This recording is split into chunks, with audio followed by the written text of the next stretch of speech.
I really do feel like something's missing in Halloween these days. And maybe it's just because we're old. We don't. Yeah. But there is an air of innocence to it and that's why hardened. It frustrates me so much. Yeah, when people hardened. When people post stuff on Facebook about Halloween is evil, Halloween is celebrating devil, Halloween is, and I'm going to be honest, a lot of times when I see people post stuff like that, it's old people that don't even have kids at home anymore. It's like, back in the 70s and 80s when they had kids, they celebrated Halloween. So I don't know what it is about, but it's like in the whole time that you ever celebrated Halloween, did you ever think of the devil? Like when you decorated and went trick-or-treating, did you ever think of the devil?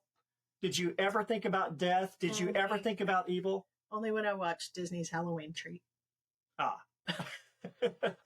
Yeah, so it's like that's kind of what, like, I don't understand where all this, because back when we were doing trick-or-treating, I don't remember people being so down on Halloween. Welcome to the Bookish Introverts podcast. Join host Amazon bestselling author Brett Nelson and avid reader Melanie Dyer as they dive in to review books they've read, then chat with the amazing authors behind them. Quiet minds, big bookshelves. You don't want to miss it. Hey everyone, it's Brett and Melanie. Welcome back to another book talk. Well, at least I think we're Brett and Melanie. Are you Brett? Well, I'm pretty sure I'm Melanie. I think today we might be something other than Brett and Melanie. We might be something other than Brett and Melanie. This is our little homage to Halloween. Yes. Our little episode and I know I'm just going to get this right out in the open. When you live in the Christian community, there's a lot of people that frown on Halloween. And that's fine. They have lots of stuff to say about it. So you do you. Exactly. I like costumes. So, yeah, hopefully people will just look into the fun of it, So anyway, like I was going around trying to figure out what I wanted to do, what I wanted to be, because I don't typically dress up for Halloween. I mean, it's been years since I don't either, actually. I'm usually the type to just turn on the light, hand out candy, and watch a Christmas movie while I'm doing it. Like that's my Halloween.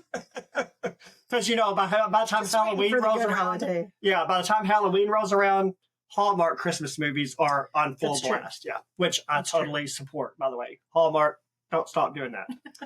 So I finally landed on last year. I was a pirate. My friend Christina and I, we went to her house and we went out and had dinner with her parents, and then we were pirates.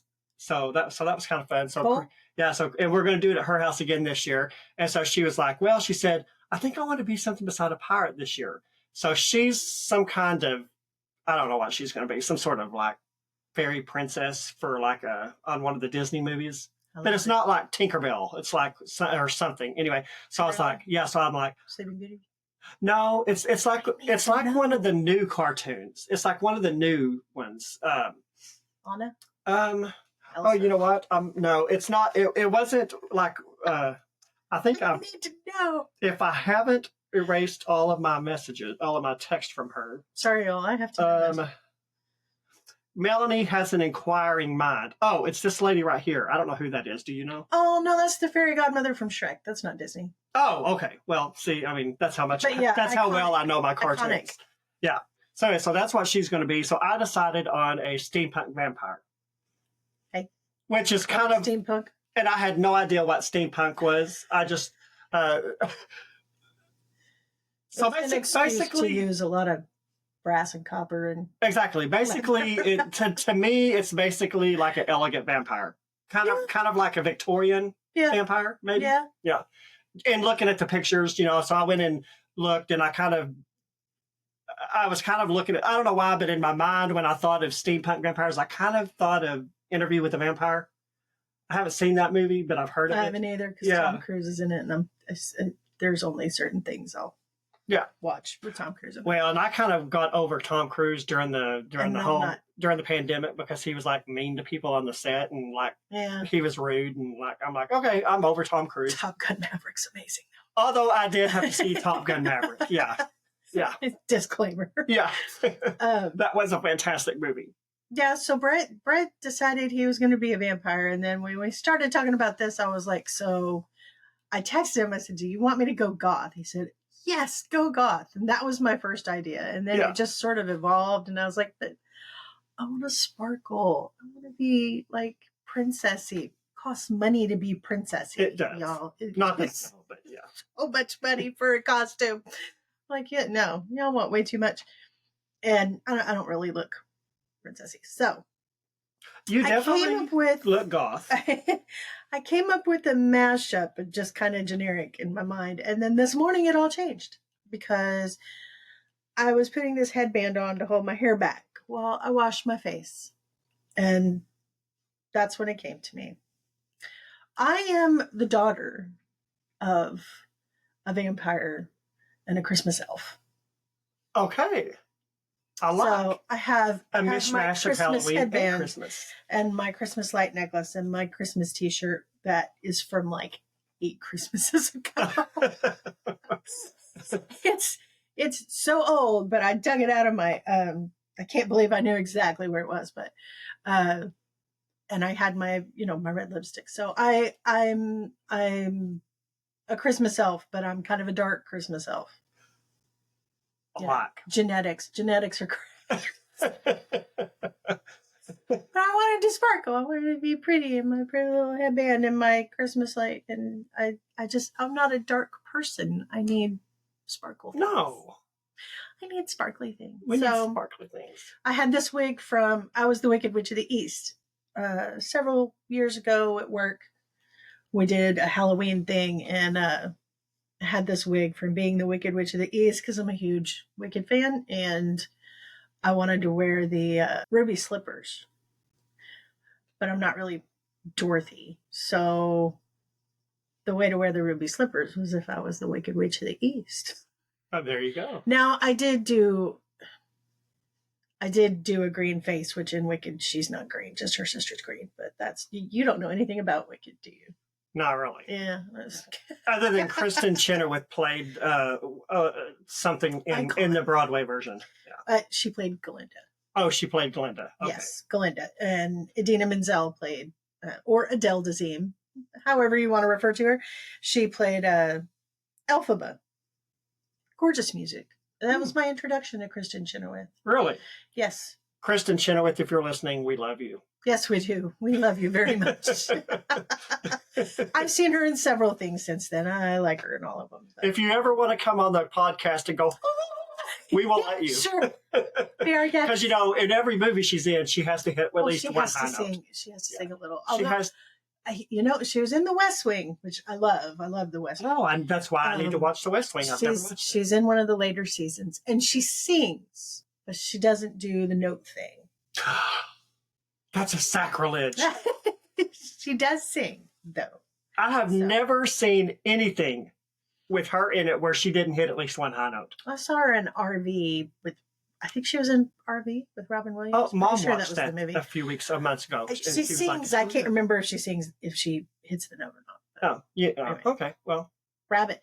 I'm sorry, but I cannot watch a movie with Christine Chenoweth in it where she doesn't hit a high note. That's just wrong. That's your loss, because aside from a couple of scenes, RV was a pretty funny movie. There were scenes I could have done without. But, well, I mean, that's the case with pretty much any movie. But I don't like gross out humor. That's not not my cup of tea. Can't stand it. I could do without that. I don't find that humorous at all. By the way, you are fantastically pale. I'm fantastically pale when I'm not wearing makeup, so when you add a little to it, yeah, I probably should have done that. But super pale, especially under these lights. I'm very, very pale. Yeah, this might be what I would look like if I didn't put makeup on under these lights on a regular day. Yeah. Oh, speaking of, I just remembered. What do you think? Oh, are these steampunk enough, or no? Or no? I like them. What do you think? Get those? Yes or no? JeepersPeepers.com. Jeepers Peepers. Whenever I tell people that, people are always like, oh, Jeepers Peepers or Jeepers Creepers. I love that movie. I'm like, no, not Jeepers Creepers, Jeepers Peepers. Peepers as in Oz. And I like them. Yeah, they were crazy expensive, but they're cool. So they are kind of cool. Yeah, it's expensive to look cool. It's funny. And I'm not a cool person, so I need all the help I can get. It's it's funny because with this headband, it's a little like a Snow White thing. Uh-huh. You know me, Snow White is my least favorite Disney princess. I can't stand her. Can't stand her voice. She gets on my nerves. She rhymes every time she talks. Drives me crazy. So, And if I you could just be turned Snow off White- half of our listeners. Thanks a lot, Melanie. Hey, I appreciate the film. I appreciate the accomplishment, and I like most of the music. But I'm sorry, I just no, No, just can't Her get into it. voice drives me nuts. Uh-huh. Now, no offense to the voice actress, because again, She was playing a role. groundbreaker there. But yeah, if I would rather be Snow White from Once Upon a Time if I could be any Snow If you could be any version of Snow White. Any version of Snow White. That's my version of Snow White. I love her. She's amazing. Okay. Well, maybe Always you could and be her forever. next time. Always and forever. So let's talk about Halloween for a minute. I don't know about you, but I have, as we said, a lot of people are very against Halloween. Yes. And if that's your true choice, that's totally fine. fine. Everybody can do their own thing. But I don't know about you, but like when I was young, we always did Halloween, and like something is remember missing dressing up. in Halloween these days. I miss the nostalgia of like 90s Halloween. Yeah. Have you noticed how It's too commercial. well, it's too, like I can remember when we were young, of course we weren't rich, so a lot of times we didn't even have store-bought costumes. We would, do you remember those old molded plastic tacky Halloween masks that were made out of plastic and then you kept them on with the rubber? Now, man. Exactly. If you are a 90s kid, you can smell it as we're talking. And yeah, so like they were held on with a rubber band on the back of your head. Rubber band that. And sometimes always like broke that would be halfway through like we would wear that. And then, depending on what we were, like I can remember being a hobo one year and like a cowboy one year. So like, but that was just so much fun, and then like we would go out, like I can remember we would go out, we would go trick-or-treating and like kids would just be running down the street all over the place. All over the place. Yeah. Yeah. Now, And that doesn't happen anymore. No. Nowadays, it's all trunk or treat and fall festival. And, it's like, okay. And I get the safety thing. I do get that. But it's just not, it's just not the same. Yeah. It's like, and I've even seen, like, I'm not on TikTok, but I've seen, I do a lot of YouTube, because I like longer content, like these little bitty, diminutive, 5-second long videos. No, I don't. That does not do it for me. I need substance in my videos. Like the longer the better. If I can find a 2-hour long YouTube video, that's my jam. Okay. So like, and I don't remember who it was that I ran across. It was not somebody that I usually watch, but they were playing. They react to like the stupid people on TikTok, and I'm not talking like just the people that do stupid things. Like just people that aren't smart. Yeah, just people that are. Yeah, that don't act smart. They just do things that are not smart. So anyway, they were actually doing one about people, and they were actually lamenting. It were people like us that like grew up in the 90s, and they were sort of lamenting like the sizzle is gone out of Halloween now.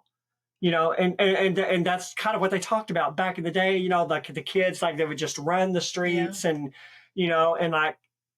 and like they're like we have done that, and so like, and of course now they're kind of like us. They're if they don't have kids, there's really no need to go out on Halloween, so they sit at home. And so like the fun thing to do when you're our age is to hand out candy and have fun with the kids that are coming to the doors.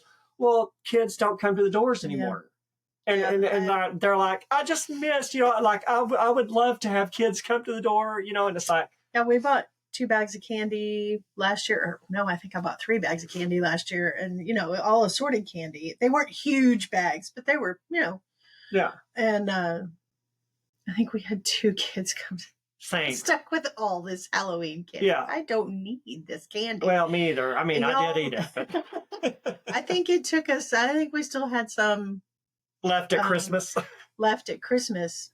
We'd have family over. People would take some candy and A friend would come over and they'd take some candy. I went over to my friend's house that had Same. kids, and it was like, here, have a handful. Absolutely. Yeah. But yeah, I remember. I never. I think I was about 12 or 13. I remember going out on my own with my cousins. That was the only time I went out on my own. My mom was always with me every other time I went out. We went walking around their neighborhood, which, of course. But yeah, I remember dressing up. I was a princess. I was a witch. I was Dorothy. I was a gumball machine. I was. I know there were more, but I can't think of them off the. Princess and witch are pretty standard for a girl growing up. Yeah. Were they store-bought costumes, or did you kind of like making your own? Like even like when kids come, like when you see them today, and you can tell they clearly have a homemade costume. I'm like, those are still the coolest costumes to me. Yeah. Like they are so much cooler than store-bought. I think I don't know if my Dorothy costume was homemade or not. My mom was not a sewer. I can't remember if she made that or if someone else made it or if we got it. It wasn't as easy to buy costumes back then as it is now. Now you can just order them off Amazon or there's, Spirit of Halloween. Yeah.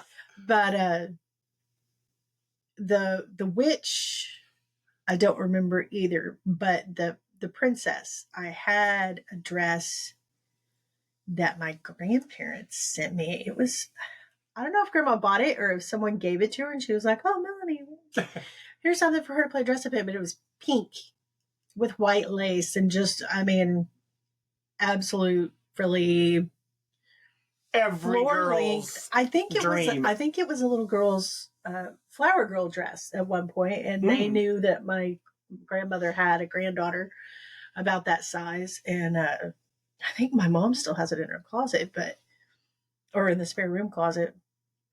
It's a beautiful dress. I adored it, and I think Mom just got me one of those pointy hats with the veil that hangs down in the back. Oh yeah, you know what I'm talking about. Yeah. Say that's the face of a boy in the 80s who did not care anything about it. It's those pointy hats that they wore in 9 to 5 in that one scene where they were kind of she got me a pink one, but I think that's what I wore as the princess, and then the gumball machine.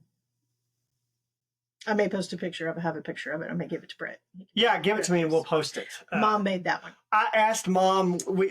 She doesn't have any. Honestly, we don't have any Halloween pictures of me. But yeah, Mom made that as one. A kid. It was brilliant.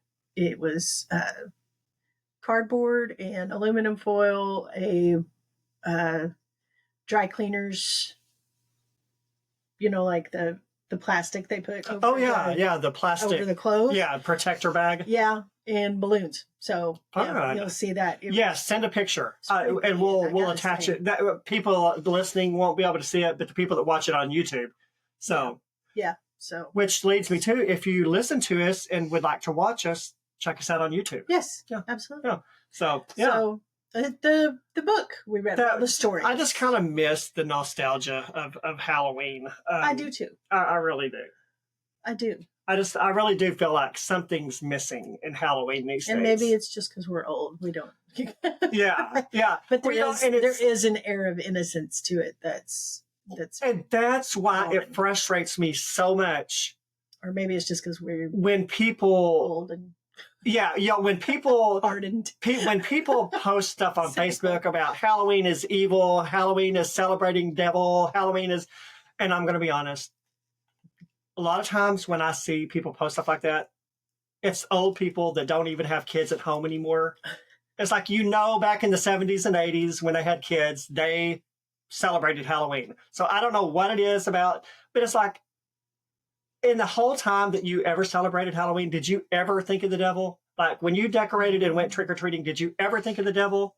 Did you ever think about death? Did you ever think about evil? Only when I watched Disney's Halloween Tree. Yeah, so it's like, that's kind of what, like, I don't understand where all this, because back when we were doing trick-or-treating, I don't remember people being so down on Halloween. Now, and I'm not discounting. Bad things do happen on Halloween. There are bad people that do bad things on Halloween. But guess what? That's 1.111% of the population. 99.9% of the population, it's a fun night. Yeah. It's a fun, innocent night where nobody thinks anything evil. Yeah. So, I don't know. I don't get it. Like, to me, it's a fun, nostalgic time from childhood. See, I just remember always watching, there are two things I remember clearly from Halloween. One was the Halloween specials. Disney had the Disney's Halloween Treat, which was like maybe an hour and a half of Disney shorts that were about, there was a short where Mickey and Donald and Goofy are trying to get rid of a bunch of ghosts in a big house. And there was one, of course, one of the sections from Fantasia was in there, the Night at Bald Mountain section, and just on the darker side a little bit. Yeah. Just a compilation. And then you had, of course, the Charlie Brown Halloween. Yeah. So it's the Great Pumpkin, Charlie Brown. Yeah. It's the Great Pumpkin, Charlie Brown. The Great Pumpkin flies through the air with all the toys. And yeah. But you got to find the sincere pumpkin patch. I do love the peanuts. Yeah. It's a pumpkin, Charlie Brown. And then my all-time favorite was Garfield's Halloween special, which I now watch every year on YouTube. I don't remember watching that one. I'll have to look it up. Man, it's scary. I can't believe I watched it as a kid, because I'm watching it going, oh my gosh, how did I get through this? Because my imagination, as active as it is now, it was doubly so as a kid. And I mean, it did not take much to scare me at all. Yeah. I was so easily scared. I'm shocked that I watched that as much as I did, but I did. We recorded it. We eventually got a VCR and we recorded it one year when it was showing, and I watched that thing on repeat all the time. We recorded all the Halloween specials and Christmas special. But yeah, Garfield's Halloween Adventure was right up there. And I was so happy when I found it on YouTube a few years ago. I was like, look, I'll have to check that one out. I don't remember. The Flintstones had a Halloween one that I can remember liking. I always liked the Flintstones. I remember the specials, and I remember there was a year we lived right next to the first house I can remember. We lived right next to my school, and my cousins would come over, and they had a Halloween carnival. So we're dressed up, and we go to the school, to the gym, at this Halloween carnival, and there's all these games and face painting, and there was a cakewalk. I've never been in a cakewalk before. I've only been in a couple of sets. But I remember school cakewalks. I did a cakewalk, and I won. I won a German chocolate cake. It was really good. Which is the worst cake in the world, next to carrot cake. I don't like coconut. Oh, you don't like coconut? Yeah, if you don't like coconut, you're not going to like I like coconut flavoring, but you don't like, it's the texture. Yes, I can't. It's like eating hay. I got you. I love coconuts. I've never eaten hay, but if you could eat hay, I would imagine that's what the texture would be. That would taste like, I get that. I get that. I'm like, when you're doing baking, do not put raisins in, do not put nuts in, and do not put coconut in. Those three things are just... What are you going to bake? Anything that doesn't have those three in it. But I have a picture. It's in my office, actually. I have it in a frame in my office of me and my three cousins. Oh. And it was the night of that, after we got home. And my cousin was a mummy that year. I remember, because he was I love mummies. I feel like it was it ace bandages, or was it toilet paper, or a mix of both? I can't remember, but we'd all had our face painted. Oh, Lauren was a ballerina. I remember that. I don't remember what we all were. I was probably that might have been the year of it was either Dorothy or the Gumball Machine, one or the other. But those are the two things I remember most, the specials. And then that one year we went to the carnival and I won a cake. Yeah. First time I ever had German chocolate cake. When I was in school, you remember in school we used to have Halloween parties. Usually the Friday before Halloween. We had a Halloween parade. Oh, fun. Well, when I was in school, I was in school in like the 80s and 90s. And so there's this one girl, her name's Ashley. In fact, she's one of my beta readers for my books. So I've known her for years. Her mom did ceramics. And like she would paint us these little bitty, they were just little bitty trinkets really, but they were ceramics. And like every year, like one would be a ghost, one would be a jack-o'-lantern, and like they were just cute little Halloween themed. And I wish I still had those. I don't know where they've gotten off to, but I can remember the class always got so excited at Halloween because, you know, of course we would have all the baked goods and the Halloween cookies and like schools, of course, nowadays you can't do that either because, you know, 20 out of the 30 kids in the class are allergic to nuts. So. It's true. So anyway, so that's, So anyway, like, I have so many fun memories. I'm so glad we grew up in an era where the judgmentalism of Halloween was at a minimum. Yeah, it was very rare. So I feel sorry for kids these days. Yeah. First of all, that just don't get to experience Halloween the way we did. You know, you have to go to a church or a shopping mall and just hit it all in one place. So, which there is the fun in that because you do have the games and the fun little stuff like that. So there is a place for that. I'm not knocking that. That is fun. But I just kind of miss. So anyway, So that was I thought that would be fun. Before we get into the books, I found some little Halloween trivia things. Not really trivia, but like fun facts. Fun facts. Yeah. So I thought we might sort of read a few of those here and there throughout. So I don't know if you guys do this or not, but it says 1 in 5 adults usually pretend not to be home on Halloween. A 2021 YouGov poll found that about 1 in 5 adults I'm sorry, guys, I don't have my glasses on. 1 in 5 adults keep the porch light off and pretend not to be home when the trick-or-treaters come knocking. I've done this. Have you done that? I have done that. And I'm not as, like, to me, like my brother, like when we lived at home, when we got too old for trick-or-treating, my brother loved being the one to hand out the candy. And I'm like, I never have really enjoyed it because I get tired of saying, oh, don't you look cute? Oh, don't you look cute? Oh, don't you look cute? Yeah, so, So now that I live by myself, I have to suck it up and do it. But then you'd be mean to a kid. What? I said, you could just say, wow, that costume is horrible. Well, I could. It should be a shame. I could, but I don't want to be that neighbor. No, I want to be that guy. Exactly. I mean, I'm probably a lot of people would say I'm old and cantankerous, but I like to think I'm not quite there yet. It's just cantankerous. Yeah, I'm just cantankerous. You want to read the next one? We'll do a couple and then maybe a couple in a later on. Okay, so this I knew. I actually saw this earlier in the week. Trick or treat was not necessarily the original phrase children would shout out to receive candy. Instead, kids would allegedly yell bell-snickle, and that might be bell-schnickle, I don't know. I love that word, by the way. According to the Library of Congress, historians argue that the modern call originated from bell-snickling, a German-American Christmas tradition where kids dressed in costumes and went around to their neighbors to see if they could guess the identity of those dressed up. In some versions, if the adults couldn't accurately guess, the children were rewarded with treats and goodies. Okay. All right, we're going to start a revolution.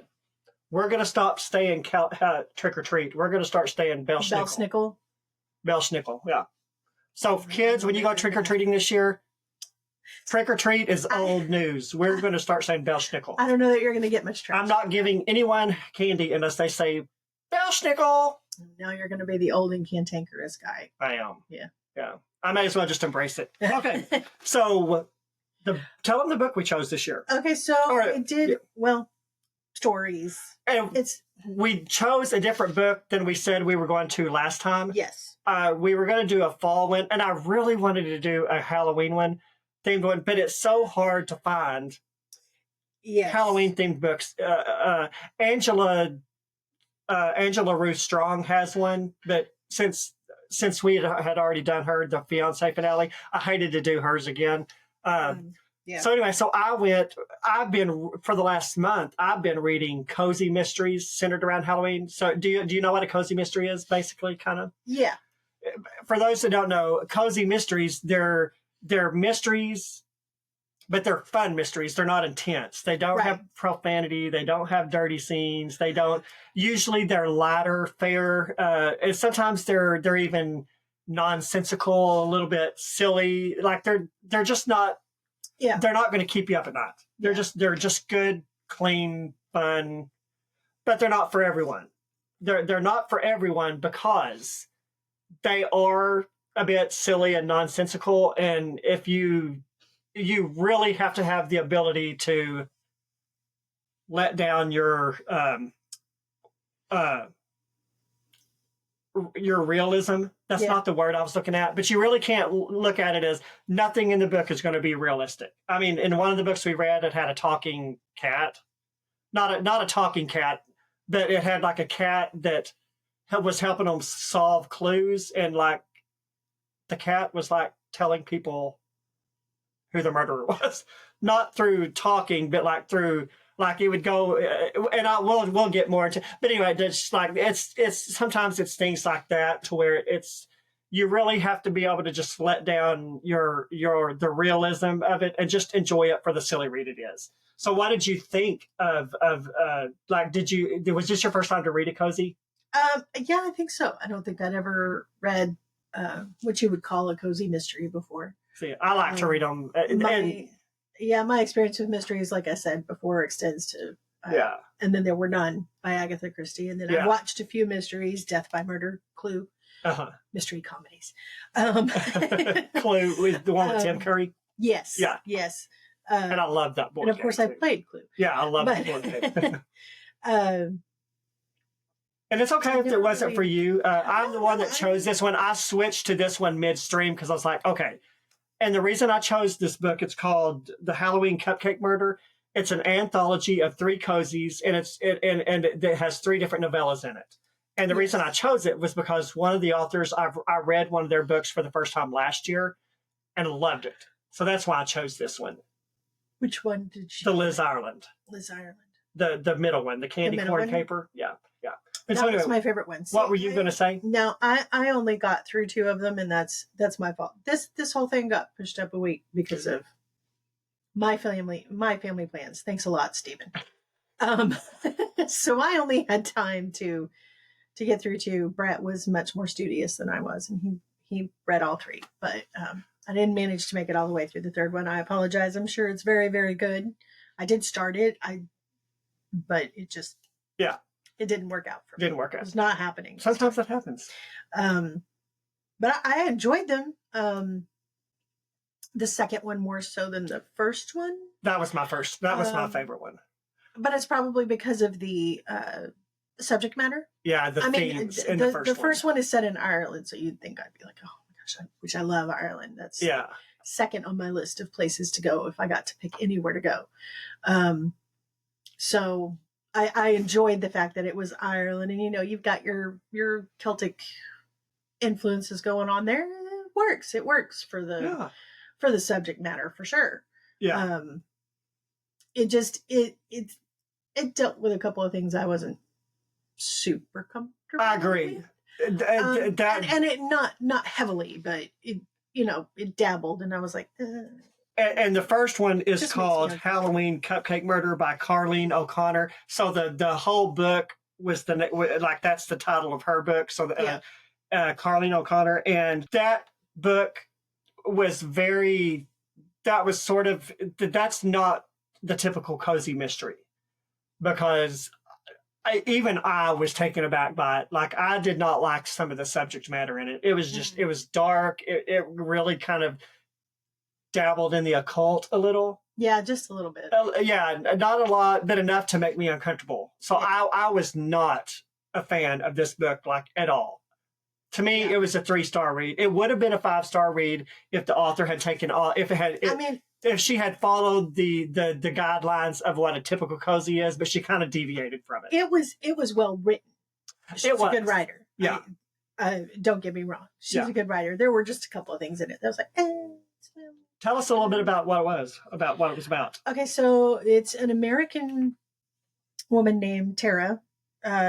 She is now, her uncle lives in Ireland though, so she is of Irish descent, but she was born and raised in America. She has come back. She has gone to Ireland. She has opened up a shop selling sort of an antique shop.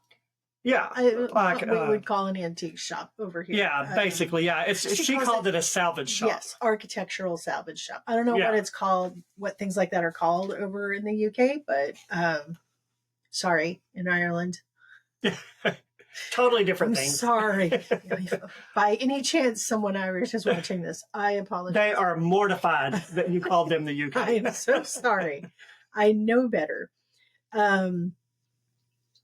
So it's pretty mysterious from the start. She's she's been there a couple of years. Mm-hmm. She has a boyfriend, who's your typical Irish lad, I suppose. Has a relationship with the locals. The what's it called? The publican. The guy who owns the pub. Yeah, the publican. I had never heard of a publican. I looked at it for so many publican. Yeah. Thought we were in Ireland. Is that? No, I just thought that was an Irish thing. I thought that's why I'd never heard of publican. Publican. Oh yeah. It dawned on me you idiot! It's the guy who runs the pub, of course. Publican. This is the technical term. That's where pub came from. Yeah. She's got friends. She has established relationships. She's still the new girl in town, but she's not like the new girl in town. Mm-hmm.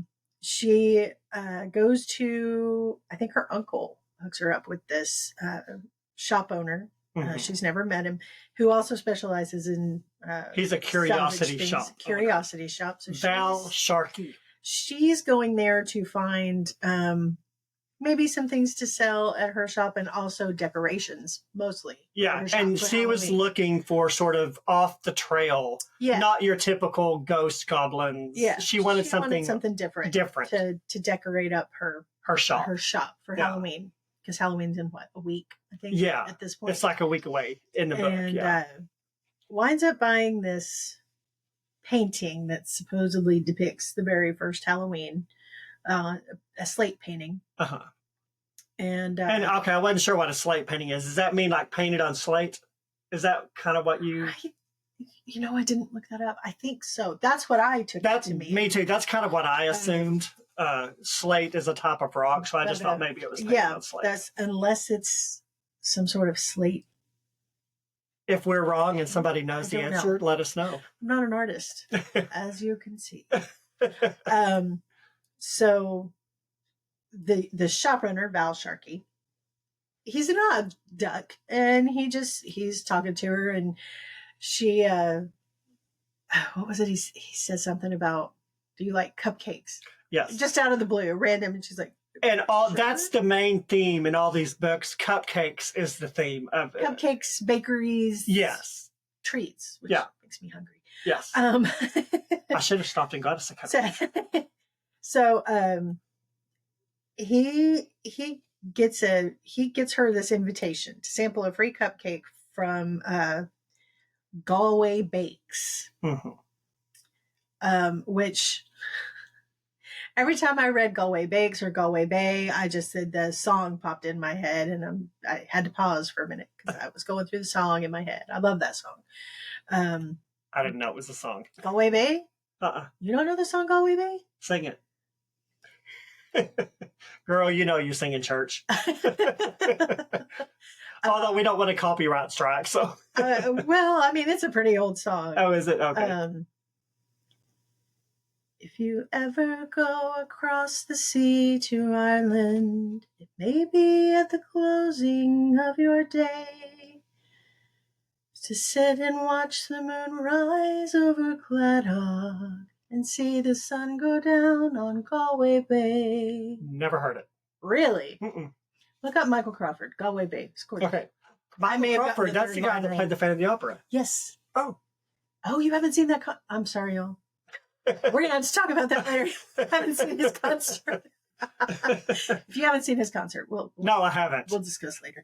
I know he played the Phantom in because there for a while, like when the movie came out, I went through a phase where I was like obsessed with Phantom of the Opera, and I even went when I lived in Oklahoma City, I saw like an off-Broadway version of it, like a touring company version of it. Yeah. So like I went through a time when I was like, you seen the 25th anniversary? No. I cannot take him down this rabbit hole right now. So we'll be here for hours. Okay. Stay on track. Book. Otherwise, this is going to be a 3-hour-long video. So she gets this Galway Bakes invitation. But she has to send an email. She has to send an email, but he sends the email for her. Yes. He sends the email for her, and she's like, well, okay.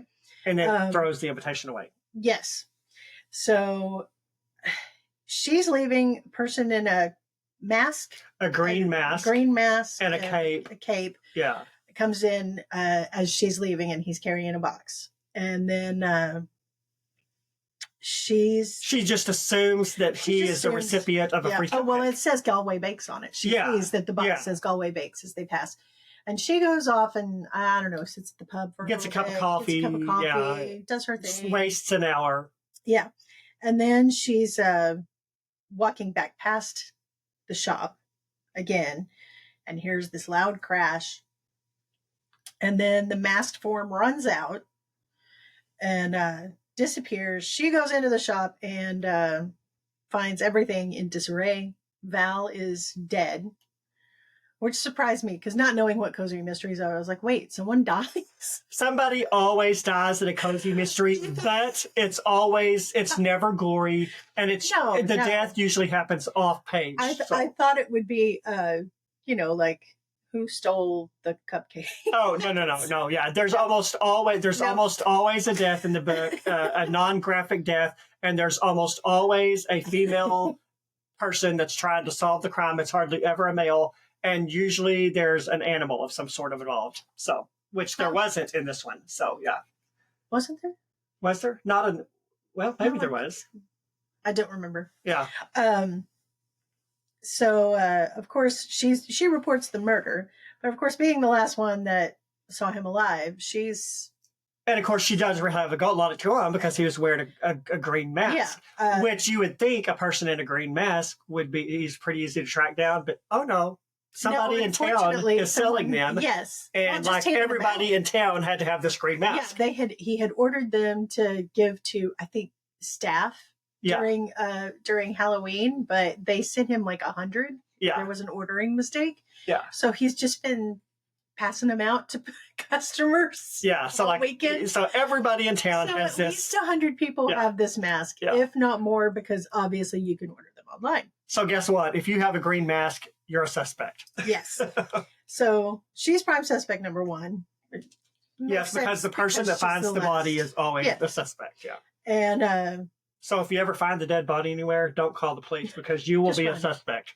Just run or faint. That's probably what I would do. I'm just kidding. I'm not advocating for if you run across a crime, report it. No, let it go. So she does notice, that is important. She notices that there's a set of pumpkin carving knives. Yes. That are missing, that were on the counter when she left. And they were kind of upscale. They weren't like cheapy stuff. They were fancy, not great value pumpkin. And he tried to sell them to her. He tried to sell them to her, but he'd already tapped her out with the painting, which she bought for $500. $500. Well, 500 euros. It was less than that. She wouldn't pay that much, so he brought it down. Yeah, I think. I don't remember how much. She still paid a lot of money for it. I don't know what I'm not sure euros compared to dollars. I'm not sure how many US. I'm not either. Yeah, but she paid several hundred euros for it. But I think it was euros. At this point, this is when she finds out that the detective tells her there is no such company as Galway Bakes. Mm-hmm. Which I'm thinking, in a small town, how could they not know? But apparently it was a new bakery or something. Yeah. That was how it was explained. So she does a little investigating of her own, and sure enough. Another thing that kind of... Okay, hold that thought for a second. You know, she leaves and she buys her painting, then goes off, comes back an hour later. When you're committing a crime, do you spend an hour in the crime scene before you leave? Like, to me, that felt a little weird. I'm like, if I was committing a crime, I would go in, get out, and leave. Like, because it did say she was gone for about an hour, so that means the guy was in there for about an hour, right? But at the end, it turns out it was someone else. Yeah. Okay. See, this is why we cannot read anthologies anymore. I can barely keep the details of one book straight. It's a little. I'm having a little. that's why I'm looking at this. So I'm having a Yeah. hard time remembering a whole lot of it because I enjoyed it, but Yeah. I liked the second one so much it kind of pushed the details of this one out. Yeah. Of my head. And we don't have to do it exhaustive on this. But yeah. But the and the invitation wasn't there anymore. The one that the invitation was gone from the trash invitation can. was gone. So now she just looks crazy. Yeah. Like she's just making up names of bakeries. Yeah. And she suspects the publican because he played cards with Val. And he possibly owes him money. And he has orange icing under his fingertips, which it's Halloween. But that's okay. Her uncle verifies that the painting is good, but it is not the original that Val said it was. It's not hundreds of years old. It's well done, but it's not old, and it's pretty, so it has some value. But and then her aunt, who is was she a psychic or something? Her uncle's girlfriend. I think girlfriend. I'm not sure they're married. Okay. But yeah, she's like some sort of psychic. Something, some sort of medium. And she looks at it and she goes, she recognized the scene in the painting. It was some sort of cave. And apparently the cave is a portal to... Buffy, anyone? It's a portal that opens up on Halloween and allows dead spirits into the world. Or into their... Something like that. And that was the part of it, like when it got down to that point, that's when I really stopped liking the book, because I'm like, I didn't like the thought of a portal and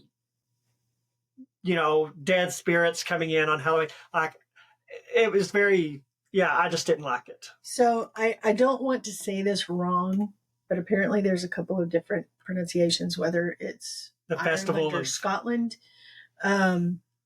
Google is telling me that in Ireland, Samhain. That doesn't seem. It's like the festival of Samhain or something like that. Samhain pronunciation comes from people just saying the word, and Samhain comes from a man who didn't even speak Irish. Okay, that's not. There is no V in the Gaelic language. I did not know that. So MH is pronounced as V. So it would actually be Samhain. Okay. Samhain. I had never heard of it. I'm sorry. I love the language, the Gaelic language. I love to listen to it. It's very interesting. I have trouble verbalizing it. I can't. I can't. I would love to, but I can't. I apologize. So if you're Irish, we're sorry. We're not. We're American and we like to ruin foreign things. Yes, so we say everything phonetically. Just in the interest of speeding things along. She discovers there's this mysterious group of 6 people. She later finds out they're called the Samhain Six. Mm-hmm. And this is what the painting is depicting, is 6 figures going into this cave. You can't really see them there. You see them from the back. It's the cloaks. Mm-hmm. And it's a secret cult. And according to this uncle's girlfriend or uncle's wife, Rose, they would be very interested in this painting that she's gotten her hands on, especially if it's original, which she knows it's not, but they don't. And also, when Tara got the cupcake, there was a bronze key in it, and apparently they're after that key too. She gets a cupcake, but they don't know who has it. Yes, and she does get a cupcake, but she doesn't eat it because she thinks it's poison, because Val's cupcake was crumbled all over him. So he had icing on his mouth. Yes, looked so like she thought maybe, he was poisoned. He was poisoned. Yeah, which is fair. That's a valid assumption. Yeah. And she gets a telephone call that says, "I have passed the torch." And she's like, "What torch?" Yeah. Such a sweet offering that answers within. So that's why she tears into the cup, because it's this chocolate cupcake with red and orange icing that looks like a fire. It looks like a fire, which sounds like a cool cupcake. It does sound like a cool cupcake. I tried to envision it in my head, and It looked pretty cool. It I'm looked thinking pretty like cool, Olympic yeah. flame. Exactly. Yeah. And coffee. You might. Yeah. So yeah. So she the people that are looking for this key, they know that somebody has, because apparently Val Sharkey, he's the guy who got killed. He had this key and he ran into the bakery and hid it in the pan of cupcakes that were about to be baked. So nobody knew where. They knew it was in one of the cupcakes. They didn't know which one. So yeah. So she's got, and she winds up meeting these 6 people, and they're all a little odd in their own way. Yes. Very strange in their own way. Yeah. And there was one that was kind of charming, and I was thinking, oh, is something gonna, because she's been back and forth about this boyfriend of hers, mostly because he seems to be commitment free, Yeah. She doesn't know if he's really interested in her as a serious. She's cool with being in a serious relationship, but she doesn't know if this is really his type of thing to settle down. So I didn't know if maybe we were headed down a road where she would become interested in this other guy. That's not where we went. There wasn't time to go there. No, this is literally like a 115-page novella, so there's not a lot of room for character development and story development. So they find out that the woman who initially invited her to this meeting of these 6 people, they find out that she owed Val money from gambling, so she has a motive for murder. Joe bakes the cupcakes, but he swears up and down, and I think he has an alibi for not. He didn't know a key was in one. He didn't, Riley is the one that I thought she might get interested in. Yeah, but usually in cozy mysteries, there's usually not a huge element of romance to them. Yeah. It's usually just all about solving the crime. So that in a normal story, that's probably where it would have gone. But in cozies, you're typically not. There's not a lot of romance in them. Yes.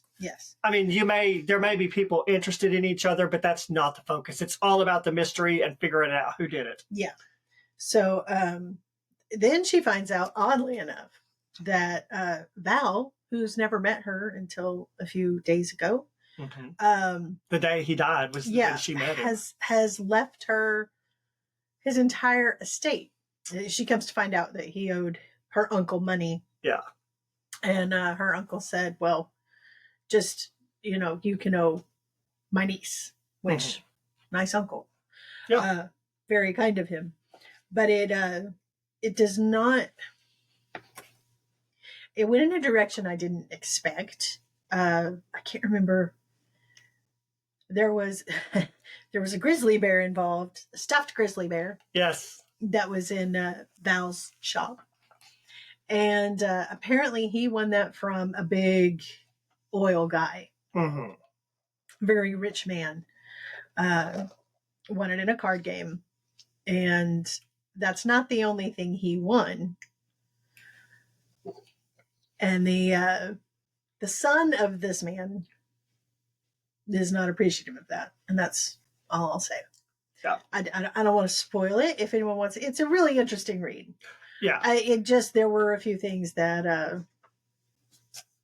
And I will say this is not Christian fiction. No, it's clean, but it's not. Yeah, and this is why I like cozy mysteries, because it doesn't offend my sensitivities with profanity and dirty scenes. So it was a cute little book, a cute little novella, but I just didn't care for the occult themes that she sort of wove into it. No, I wasn't too keen on that. Yeah. I'm sorry. Now, for people that read, a lot of people they might be like, oh, this is nothing. And probably compared to a lot of books that have occult themes in them, it probably is very minor. But it was such a departure from what a normal cozy really is that it really took me off. Melanie even texted me and she's like, are you creeped out by the theme or something like that? And I was like, yeah. I said, it took me by surprise. In my opinion, tarot cards and fortune telling, you'd stay away from that. You don't know what you're messing with. Yeah. It could be perfectly all innocent. It's kind of like a Ouija board. It could be all innocent. but I'm staying away from all that. Don't crack that window. Exactly. You That's- got to that's be my very opinion. careful. You got to what you allow into your life. You can play and dabble and you know you don't know what you're messing with. Yeah, exactly. So you want to say anything more about that book? No. So No, yeah. I did enjoy it. It was fun. I liked being in Ireland. Yeah, it was fun. I gave it a 3 stars out of 5 just because it was a cute book. I took a couple stars off because I didn't like the themes in it. Yeah. But if stuff like that doesn't bother you, yeah, you probably would enjoy it. It is a clean read. Yeah. So, okay. So before we go into the second book, I thought we'd do another little piece of interesting. Did you know there's a reason that black and orange are the colors most associated with Halloween? Do you know why? Is it because of those nasty candies and the black and orange wrappers? Exactly. No, not really. The Library of Congress reports that the colors of black and orange trace back to the Celtic festival of Samhain. Oh, so we were just talking about that. There's this festival of Samhain, however you pronounce it, a Gaelic festival marking the end of the harvest season and beginning of winter, or the darker half of the year. This black represents the death of summer, while orange represents the life of the fall harvest. So that's where the black and orange come from. Now you know. Those nasty candies with the black and orange, those can go back to where, along with candy corn. Those are disgusting. Like, if you give those out at Halloween, you hate kids. I'm just saying. Oddly enough, I will eat them every once in a while. Are they kind of peanut butter flavored or something They're like that? a little bit of a nutty flavor. Yeah, yeah. It's like a less tasty bit of honey. Yeah, yeah. They're just kind of gross. I don't like Much less tasty, but Yeah. Tell us another trivia fact about Halloween. trick-or-treating has existed since medieval times. Okay, when are medieval times? Is that like the 1700s? The era, not the eating place. Yeah. Is that like 1700s? No. Oh. The medieval.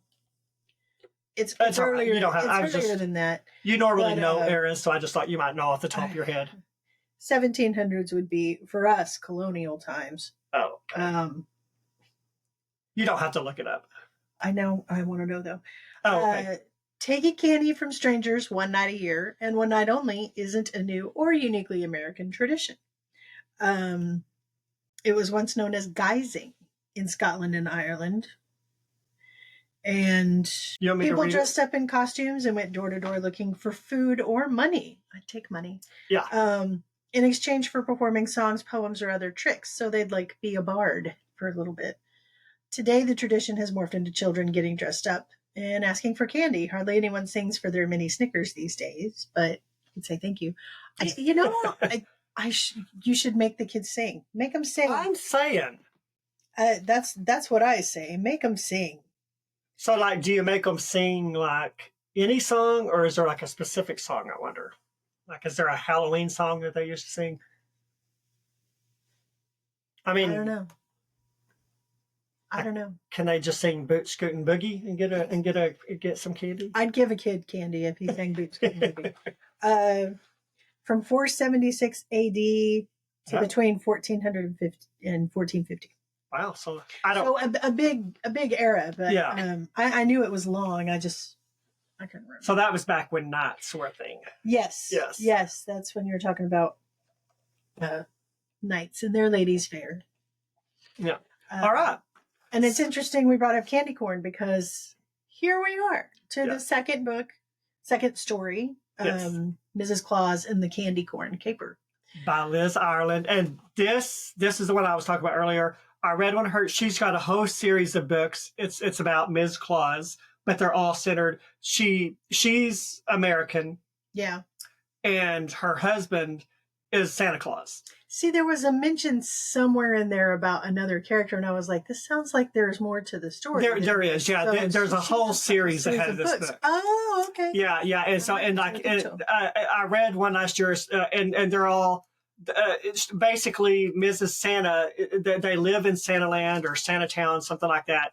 And the whole series is her introducing Halloween to Santa Land, because all the elves and everything, they're course, they're like what you normally see depicted in movies. They're all about Halloween. They're all about Christmas. They're all about Christmas cookies. They're all about Christmas decorations. They're all about snow. I mean, they're kind of like me, obsessed with Christmas. Sure. I would love to live in Santa Town, whatever. I live in Santa Land. Yeah. So anyway, so through the whole series, she's introducing Halloween to Santa Land, and of course they're getting to where they of course, I've only read one in the series. I'll probably read another one this year. There's one that takes place. It's like Santa Land and the evil turkeys or something like that, and they're silly.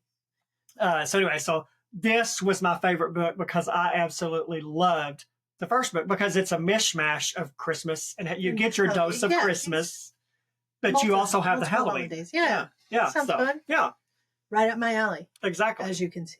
Exactly. So they're having a bake-off, and the theme this year, last year's theme was pumpkin.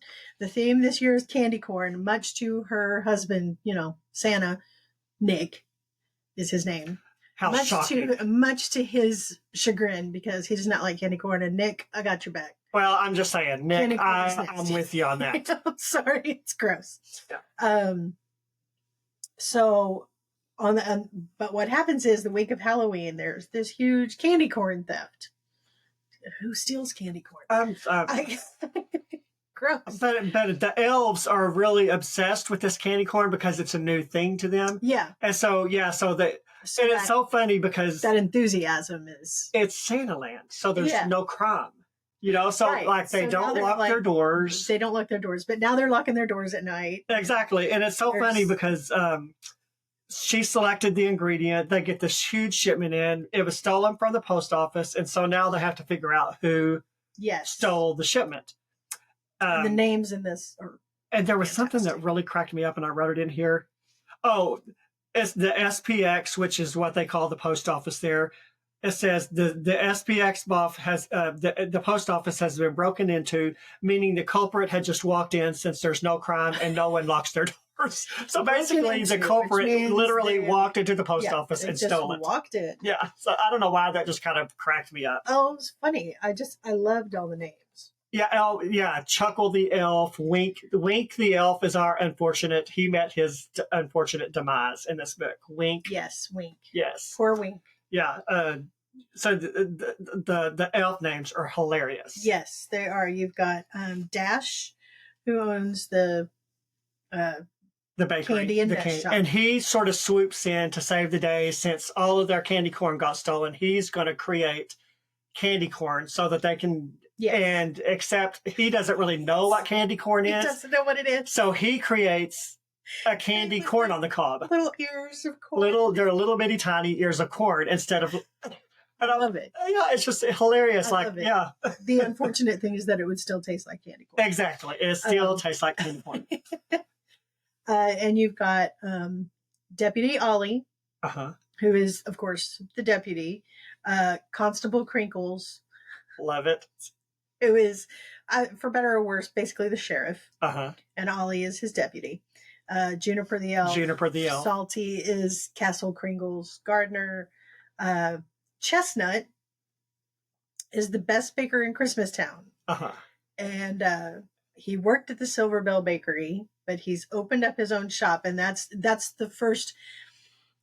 It's not the first because the candy corn theft has already happened, but it's the first drama that. It's a huge controversy in the town, or among the bakeries. April, the name of Mrs. Claus. It's the first drama that April is witness to because suddenly there's this new bakery across the street from Silver Bell Bakery. Because Chestnut, who worked at Silver Bell, has opened up his own shop, Chestnut's Cake Emporium. And she is witness to the drama going on. There's elves lined up outside. She's walking down the street with Juniper, and they see elves lined up outside of Chestnut's Cake Emporium. And the owner of Silver Bell Bakery, Bell. Belle. Yeah. She's staring angrily. Yes. And they almost go into Chestnut's Cake Emporium until they see Belle staring angrily. And they're like, you know what? Maybe Okay, not is right this now. the point where she assaults his shop? Or is that No. Okay. No. Okay.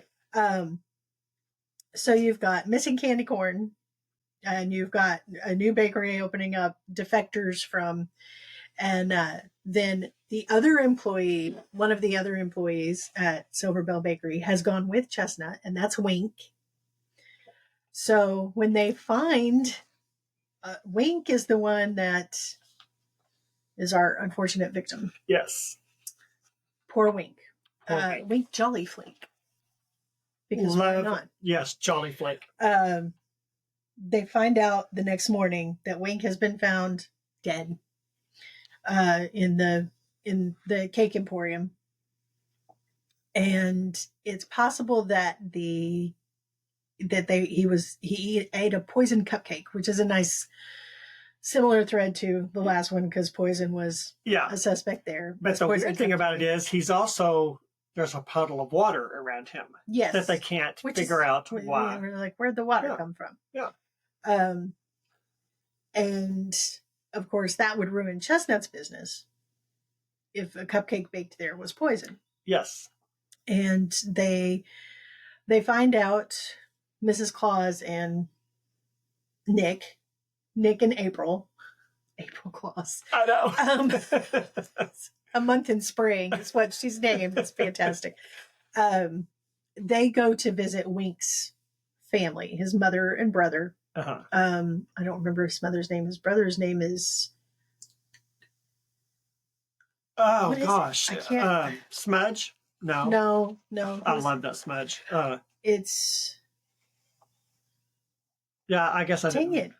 I don't remember. Yeah, I can't remember either. But. No. They go to visit the family and they take a fruitcake because apparently that's the. Ew. Do you hate me, Mrs. Claus? But then again, it is Santa Land, so, you know. So Wink, they go and they bring a fruitcake. Yes. They bring the fruitcake. Yes. But it's at the family's house, the mother's house, that they discover Wink and his girlfriend, Dandy Redball. Again. Girlfriend of 6 years. Liz Ireland is fantastic at elf names. 6 years. Yeah. Had just broken up. This is one of those dudes you need to propose or. Yeah. A few weeks before, which I think he did propose. They were engaged. I don't remember if they said how long they were engaged, but I don't remember. You know me, I don't remember book details. I just remember that I read the book. I literally can go in next year and read this book again and will remember nothing about it. I'll remember that I read it, but I will remember nothing about it. I dated my husband for 2 years before we got engaged. Now we met our senior year in high school. But it was not uncommon for people in high school to get engaged. Mm-hmm. I knew a few people that got married right after we graduated. That's not what happened with us. And people were on him. When are you going to propose? His mother was on him. I'd have broken up with that. I'm just saying. Broken up with you long ago. When you got Melanie, you better get on it and before somebody else takes her. I mean, I didn't blame. We were young. I understood. We had talked about it, so I was fine. We had discussed it. I knew we were headed in that direction. So I was cool. I was in college and he was working, and my girlfriend mentioned it, and I broke up with her the next week. I'm kidding. Unexpected statement is unexpected. But I was cool. I knew we were discussing it, so I knew it was on his mind, but I wasn't in a huge rush, although I did ask. Yeah. He said, "What do you want for Christmas?" I said, "A PlayStation 2 or an engagement ring." Which one did you get? I got them both. He knows how to treat a woman. I'm just saying. I got them both. I did get the PlayStation first, and I thought that was going to be my present. But I knew at that moment when you opened it, you knew we're not going to be together on New Year's. No. I knew that probably sometime in the next 6 months afterwards he was going to propose because we had talked about it to that point. We had looked at rings. Yeah. So this was I knew. But yeah, people were on him. I felt kind of bad for him, really, but it's okay. Pressure, Guys, pressure. I'm aware of what's going on. And then, of course, we were engaged for 2.5 years, I think, before we got married. But that's fine. We were young. We There's time. Establish a home, and Now, when you get to my age, you don't really have the luxury of time. Yes, you do. It's fine. But yeah, 6 years. That's a long time. That's too long. So Dandy is kind of in April's mind as well as a suspect. And so is Wink's brother, because Wink's brother seems more upset that his mother... Is it Chuckles? Is that his name? Chuckles? No. Okay. I don't think so. Anyway, okay. But I'm trying to remember Wink's his brother's brother name. seems more upset that his mother is possibly blaming Dandy and Dandy's brother for all this. Mm-hmm. And he's more interested in defending them than mourning the loss of his brother. So April's like, did he have a crush on Dandy, this brother of Wink's? Or, Mm-hmm. So it opens up questions. Yeah, she's got Dandy as a suspect. She's got Wink's brother as a suspect. She's thinking, of course, Bella's sort of a suspect, but in the background, she hasn't really come forward as a character yet. Someone has. But it's impossible for anyone to think of this because a murder in Santaland, it's just so hard to think of elves in this capacity. Mm-hmm. Although this is like the 5th or 6th book in the series, so technically there have been 6 murders in Santaland so far. Well, that's why people aren't completely shocked by it. Exactly. Yeah. Because you can't have a cozy mystery without a death. April and her friend Juniper, which I guess Juniper is her best friend. Her best friend. And I think Juniper, I think she's human too. I don't think is she elf or human? I can't remember. No, I think she might be an elf. Is she an elf? Because Okay. Smudge is also Juniper's friend, and he's an elf. Okay, there was someone in there besides April that's human too. Well, Nick's family is human. But April and Juniper go to see Dr. Honeytree, and he's not there. They talk to his nephew. Agrid.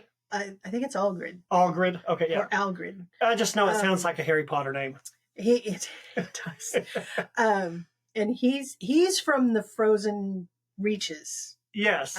Past Santaland, it's their wilderness. Yes, and that's like the bad part of town. Yeah. That's where the deplorables live. It's their wilderness. So he's a little strange, a little odd, he's of rat. Kind of goth. I kind of picture him as sort of goth. Kind of goth albino from his description. Yeah. And he has a pet rat that apparently talks to him. Yes. See, and this is what I was talking about. Yeah, you have to kind of... I don't know if it's suspend your belief because... I don't know if it's like an actual rat that he can understand or if it's kind of like Bruno in Kanto and never saw it. Rats in the walls. Oh. I don't know if they looked more like mice, but whatever. Now, there are cozy mysteries where the animals talk to humans and humans understand them. So it's not... Well, there's a talking animal in this. He's a reindeer. Yeah. Oh, yeah. Quasar. Yeah. Mm-hmm. And Quasar is in previous books, too. Yeah. I figured.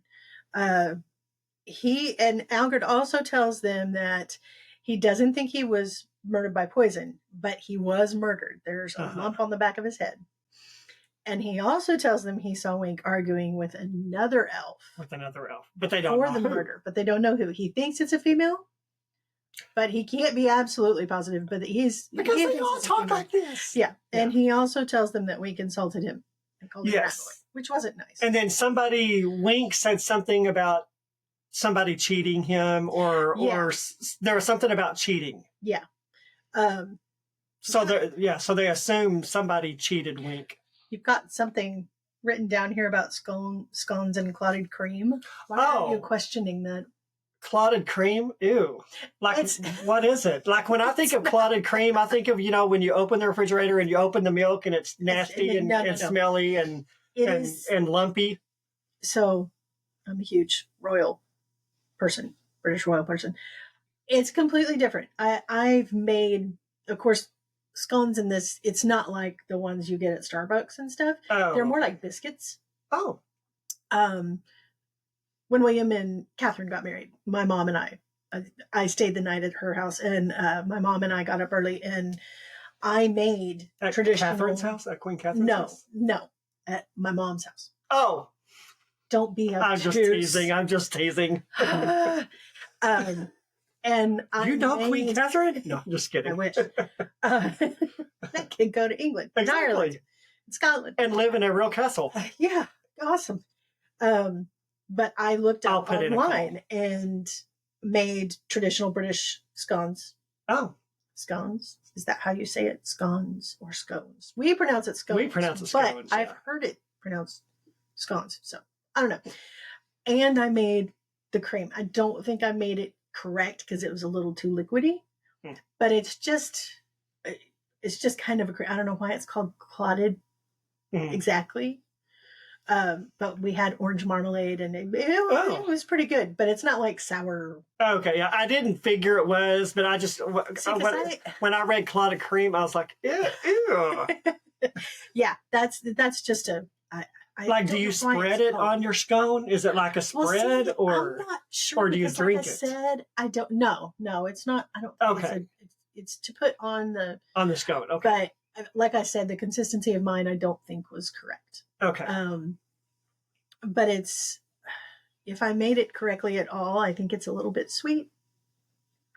I don't know. I tried, y'all, and I haven't tried since.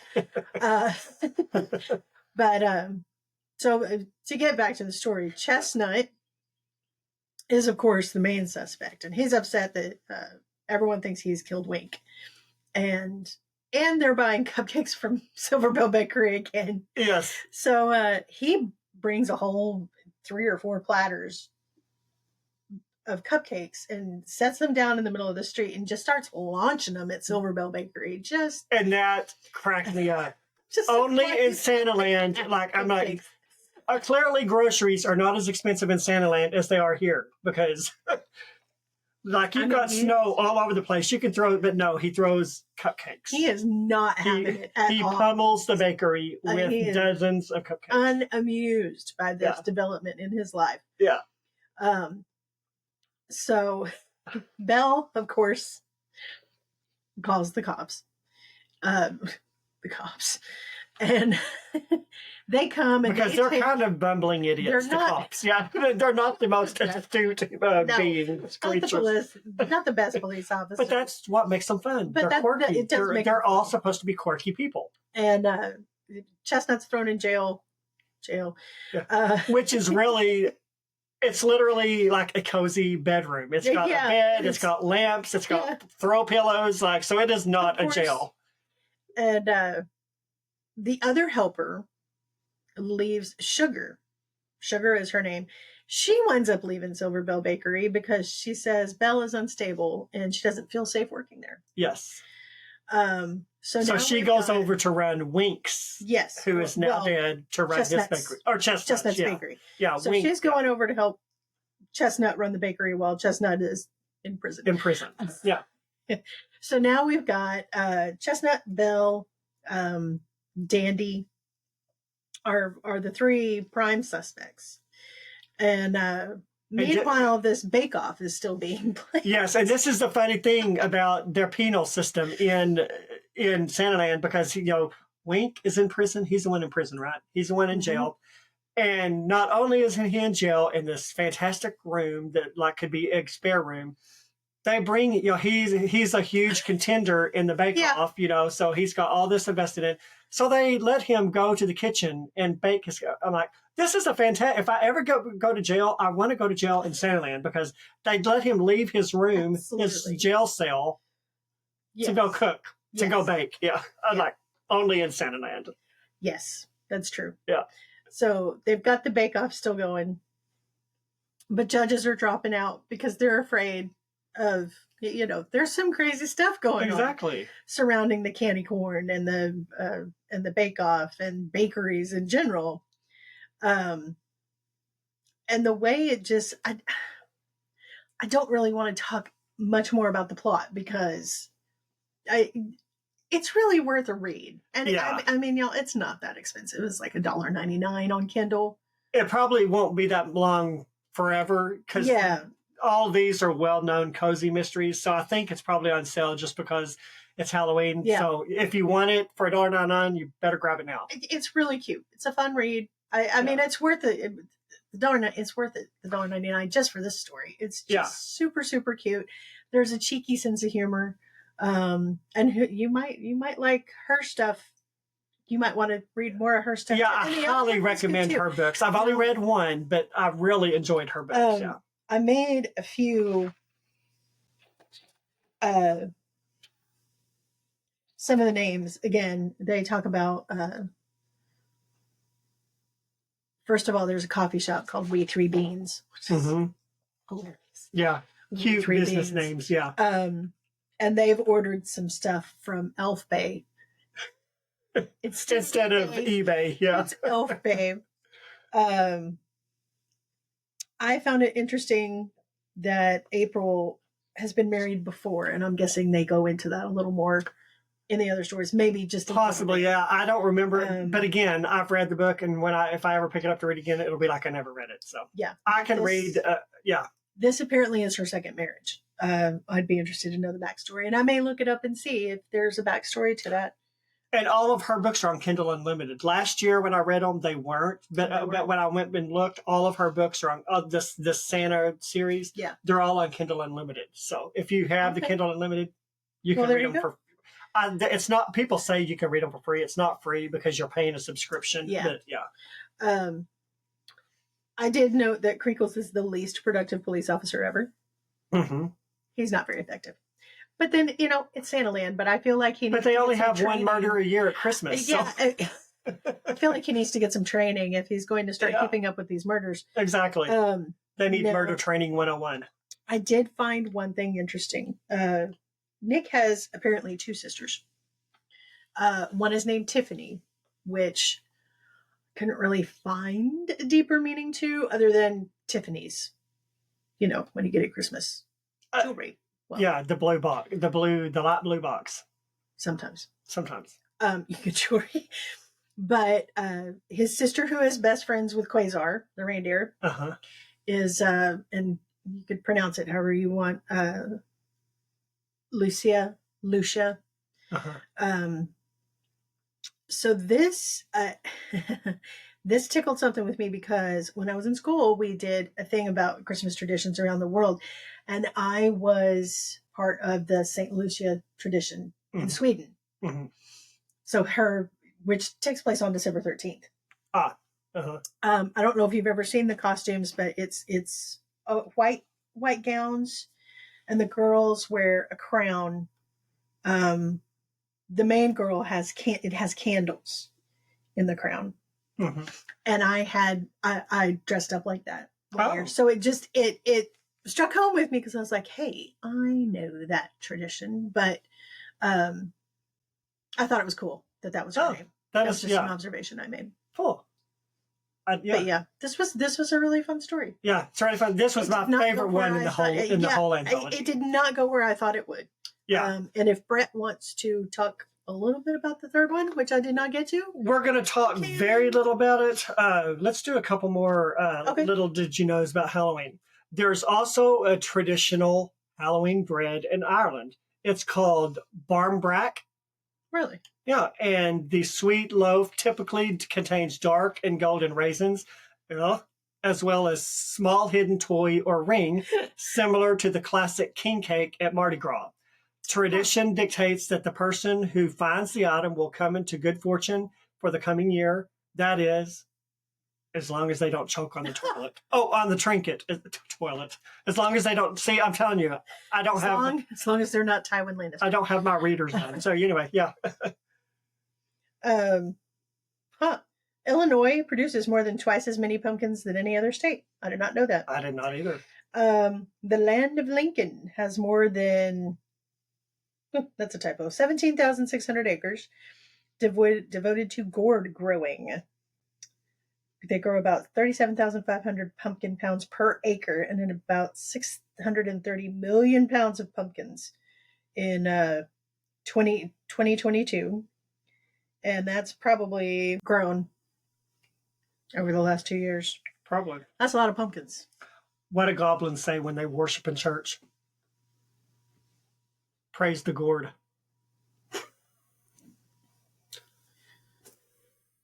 I totally just made that up. I never would have guessed. Okay, so we are not going to get too deep into the third book because Melanie didn't read it, and I can't talk about books like she does. Like, I cannot remember details. So it was called A Triple Layer Halloween Murder by Carol J. Perry. I've never read any of her books, so this is the first time. It takes place in Salem, Massachusetts, which is where the Salem witch trials took place. Great setting. So that's a great setting for a Halloween-themed book. Lee Barrett is our heroine. I hate to say heroine. It sounds like a drug. Heroine. That's just a horrible name. Well, this was before, the word heroine referring to a female hero has been around long before the actual drug. Oh, okay. Heroine. So, in my opinion, I could be wrong. If I'm wrong, I don't care. It's heroin. It's heroin. Okay. So she's a field reporter at the local TV station, which, of course, is Witch TV, WICH, which, of course, it's a cozy mystery, so the TV station has to be called WICH. So she orders a cake from the Pretty Party Bakery, but their boss, Patrick Duncan, has gone missing for the day. Nobody knows where he is. So the bakery kind of closes down, but Lee needs a birthday cake for one of her anchors. So they say, yeah, we keep cakes frozen, so we can make you one. So anyway, and this was interesting. Lee, it mentions in the book that Lee is a scryer. Do you know what a scryer is? SCRYER. Have you heard of that? I do, and I didn't know if that was a real thing, if that's something the author made up. Apparently, a scryer is a person... They read into... It's a little bit like fortune, in a way. Kind of. But not... And they have to have a... It's not like they just take your hand. They have to have something to look into. Like a crystal ball, or yes, yeah. It basically in the book. It's a person, because I had to look it up. They didn't define it in the book. They just said she's a scryer, as if everybody should know what that is. According to what I looked up, it's a person who sees things in reflective surfaces that no one else can see. I would like to thank The Sims Medieval for giving me a little knowledge on scrying. Yeah. So apparently, like, she can see visions, like if she looks in a mirror, if she looks in the reflection of a glass, probably in a crystal ball. So that was the only, like, I don't really get into crystal balls and scrying, stuff like that. But this was really the only thing that the book really got into an area that I felt was kind of gray. As she keeps seeing these visions, like when she looks into a reflective vision, she keeps seeing this vision of a cabin in the woods. She doesn't recognize the cabin. And then later on in the book, she talks to, there's a woman that works in the studio with her. She has her own show. She's like a medium, and she has like a late night show. So she goes to this woman and tells her, hey, I'm having these visions. What do you think it means? So the lady, she goes, well, it can mean many things. She said, but the next time you see the vision, you ought to go up and, like, in the vision, try to look in the windows of the cabin and see what you can see. So anyway, so later on in the book, she does that, and she sees in the vision, she sees like a dead man inside the cabin. So of course, during the whole book, this is actually one of the first cozy mysteries I've seen where it wasn't usually like page 2, there's a dead body. Yeah. So there's somebody dead. So this was actually one of the first cozies I've read where you really didn't there. You knew there was a victim of some sort, but you didn't really know. It wasn't clear right away. Like you didn't know up until the end that somebody actually died. Yeah. It was just a missing person. And so anyway, so her boyfriend Pete is a police officer, and this story kind of mirrored the other one where it's Halloween and the local costumer ordered some new costumes in. Well, he ordered some astronaut costumes. Well, instead of ordering 10, they sent him 100. So of course everyone, so now there's 100 astronauts running around town. And of course, gotcha. when they get to checking, Lee gets a call from her aunt. She and her aunt live together, and she gets a call from her aunt that their cat is outside just screaming and like meowing a lot, won't come in. And so she said, I think there's something up in the tree in the front yard. Can you come and check it out? So she leaves work, goes to check it out, where there's a little bitty tiny cat up in the tree. And so they get the cat down, they call the police department, or they call the fire department, they come get the cat out. Well, and this actually kind of plays into the storyline to where they get to checking the footage at their house, and they notice that in the footage there's a guy in of course, a astronaut costume. Right. And I can't remember exactly why they checked the footage, but anyway, that's how they kind of come to the conclusion that they need to find out who this person was in the astronaut costume, because they think they're involved with Patrick's disappearance. And of course, there's 100 astronauts running around town, so it could be anybody. Yeah. So, yeah, exactly. So they're in the bakery. They go to the bakery where Patrick disappeared, and there's flour all over the floor. The kitchen has been ransacked. And so they figure out which there's a lot of footprints in the flour and the muck on the floor. And so they kind of figure out, okay, there's one set of footprints that doesn't belong to anyone that works there, doesn't belong to Patrick. So they, as they get to investigating, they find out, and this again mirrors the other story, they find out that Patrick is huge into gambling, and basically he owes all these people in town money, and they think he has disappeared because he owes all this money and can't pay, and basically his bakery is almost in foreclosure. Gotcha.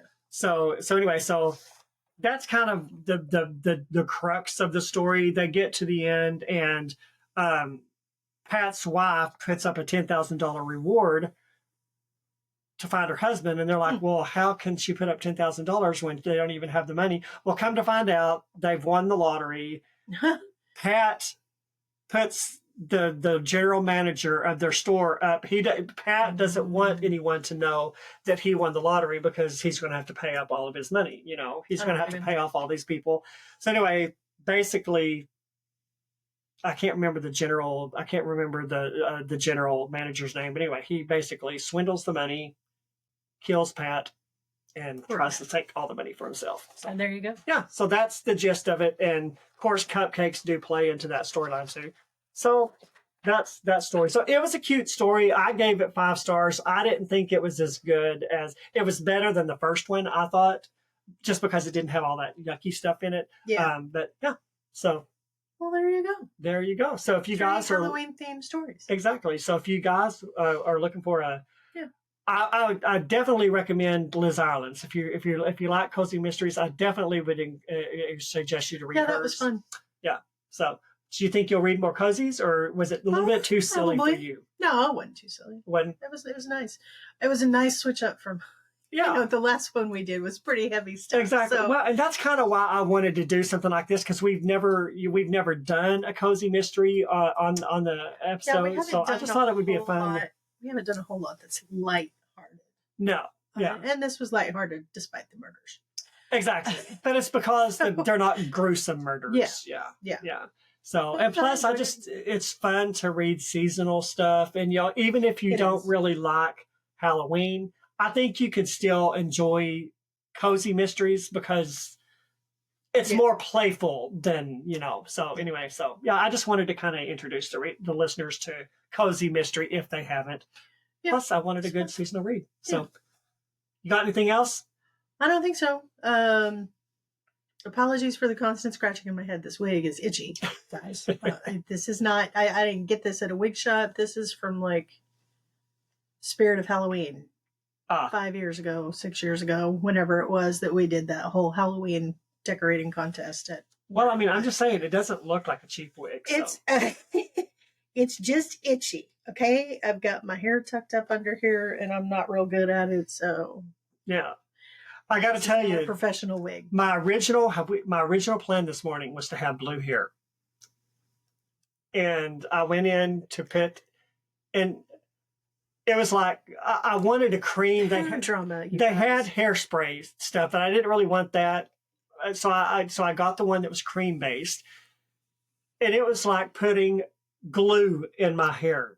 Like I couldn't, like it got to the point where my hair's dark anyway, so I need a lot in order to see the blue. And I literally couldn't get my hands through my hair. It was literally like putting glue in my hair. So I wound up having to wash it out. And I was so irritated because I really wanted to have blue hair. But anyway, and then another. Let's go with the spray. As someone who used to spray her hair for Spirit Week, the green and the gold. Okay, so I guess I need to go buy some spray. You always do the spray from Walmart. It's just easy. Okay. It washes out pretty easy. Or good to know. You could probably do Kool-Aid. Really? You might be able to do Kool-Aid. I would look that up. up. Make a paste out of it, or? No, you like dye your hair with Kool-Aid.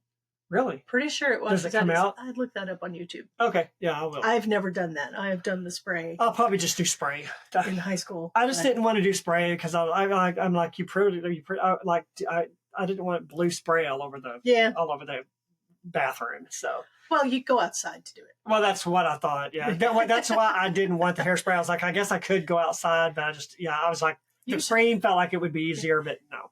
Usually, it's applied like behind the bleachers before you go out for the football game. Outside is usually the best. And I'm just not one. I don't like a lot of gunk in my hair anyway. I like to be able to run my fingers through my hair. That. So I very rarely even use hairspray.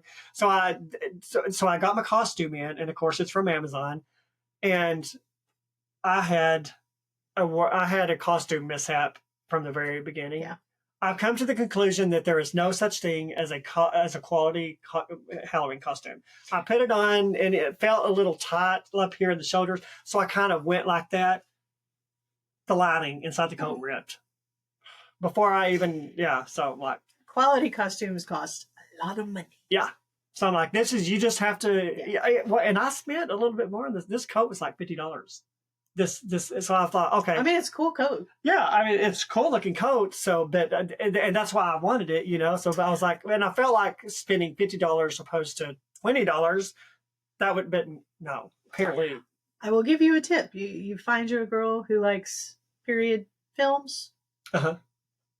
You're golden with that shirt. Really? Okay, good to know. Well, did you see my necklace? I thought that was pretty cool for a vampire. Yeah, it's I mean, if you were just wearing it on a regular day, I would be concerned. But I promise to never wear it out of the house. It's a little silver skeleton, and he's manacled. He's manacled. Yeah. Yeah, he's hanging from manacles. Yeah, he's hanging from manacles. So I thought it fits for a vampire. Yeah. For sure. People will definitely look at me weird if I wear it like in July. Don't wear that. Just on a regular Tuesday. Exactly. Yeah. People will. All right. Anything else you want to say before we wrap up? I don't think so. All right. Well, I hope you guys have a for those of you that enjoy having a little bit of fun on Halloween, I hope you guys have a fun Halloween. A fun and safe Halloween. Yeah, if you think it's a sin, stay home and watch The Chosen. He's going to get us in so much trouble. Well, I mean, anyone that has watched me knows Melanie's the nice one. I'm the mouthy one. If you don't want to participate in Halloween, just stay home and chill. Yeah. Well, honestly, which is what I pretty much do anyway. I hand out candy, and then, like I said, a lot of times I watch Christmas movies because I love Christmas movies. Christmas movies. Yeah. So watch Journey to Bethlehem. Halloween doesn't have to be evil. It's It can be fun. It's your intention. Yeah, the intention of your heart. All right. Absolutely. Well, thank you guys for listening. We hope you enjoyed this. I'm not sure what the next book will be. We're actually recording this a week before we usually do. So we're not quite. Thanks, Stephen. Yeah, we're not quite as prepared as we normally are, but we will have a book in the next one, and you guys will just have to tune in and see what it is. It probably will be fall themed, I'm thinking. I think so. Maybe not. We'll just see. So, all right. Well, we will talk to you guys later, and have a good day. Bye. Bye. Thanks for joining us on the Bookish Introverts podcast, where together we explore the worlds within the pages. Until next time, stay bookish.